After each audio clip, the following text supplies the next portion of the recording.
Sa ganyan guys ay mag-aayos tayo ng timer ng isang pisonet kasi ang problema nito ay kahit hulugan mo ng barya ay hindi nagka-count ang kanyang display. Kaya guys, ang kanyang monitor ay naka-off lagi. Bali, sa based on my experience guys, pag ito ang problema niya ay nasa sensor na yan o kaya sa sensor board, kaya papalitan natin ang buong module ng sensor na yan. May lagi tayong shipper at nakakabili naman ito sa online. Kaya ngayon guys, papalitan natin ang kanyang sensor board.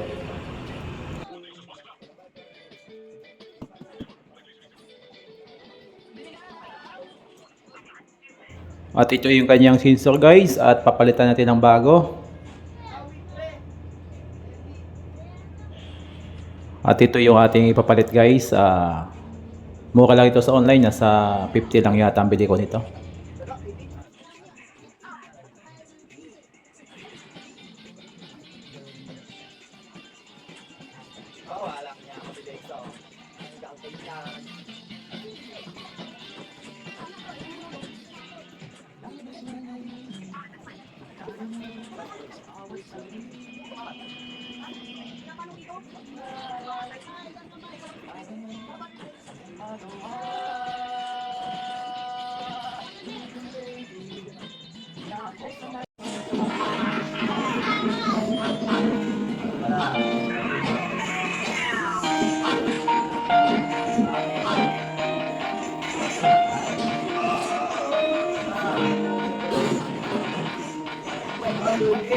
Shot running my nose. Do you remember when I said I'd always be there?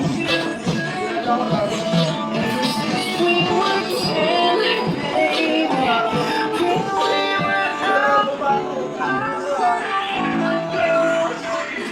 I want you to know. At ito na, napalitan na natin ang kanyang sensor. At itatry natin ngayon kung okay na. Power up mo natin ang PC. Kasi nasa PC na nakakabit ang kanyang power supply. At try natin gagagagan ngayon ng barya.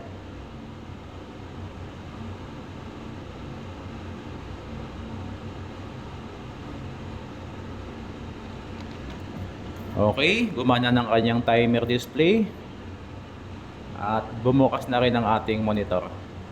Okay guys, okay na ito. Thank you for watching po. Sana may natutunan kayo.